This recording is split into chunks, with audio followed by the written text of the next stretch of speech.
चंद्रमौली नागामलैया की हत्या पर एक त्वरित नजर। ये मामला है डैलस टेक्सास का।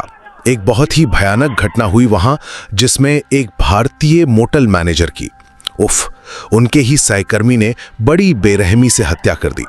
और जाहिर है इससे पूरा भारतीय अमेरिकी समुदाय सदमे में है। तो चलिए देखते हैं क्या खास बातें हैं इसमें।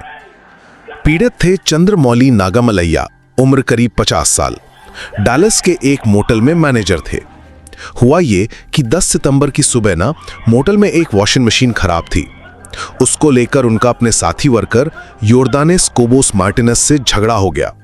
अब जब नागामलैया ने किसी और से कहा कि भाई जरा ट्रांसलेट करके समझा दो, तो मार्टिनेस को गुस्सा आ गया। वो गया और एक बड़ा सा चाकू, मशेटी जिसे कहते हैं, लेकर लौटा और हमला कर दिया। और ये सब उनकी पत्नी और बेटे के सामने हुआ। बहुत ही भयानक तरीके से उसने नागामलैया का सिर धड़ से अलग कर दिया। ये जो संदिग्ध है योर्दानेस कोबोस मार्टिनेज, ये 37 साल का है, क्यूबा का नागरिक। और हाँ, इसका क्रिमिनल रिकॉर्ड भी है। चोरी, मारपीट जैसे मामले पहले से थे। कमाल की बात यह है कि उसे देश निकाला देने का ऑर्डर भी था, पर क्यूबा ने उसे वापस लेने से मना कर दिया था। उसे वहीं से पकड़ा गया, खून लगे कपड़ों और हथियार के साथ। अपना जुर्म भी मान लिया है उसने।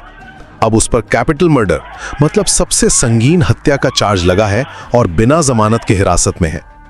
और तीसरी बात, ह्यूस्टन में जो भारतीय कॉन्सुलेट है वो इस मामले को देख रहा है और नागामलैया की परिवार को, उनकी पत्नी निशा और बेटे गौरव को पूरी मदद दे रहा है। इस घटना से पूरा समुदाय हिल गया है।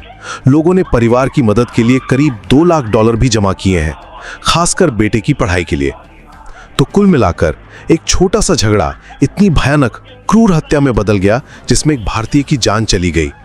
अब वो संदिग्ध, जिसका पहले से क्रिमिनल रिकॉर्ड था, कानून का सामना कर रहा है और पूरा समुदाय पीड़ित परिवार के साथ खड़ा है।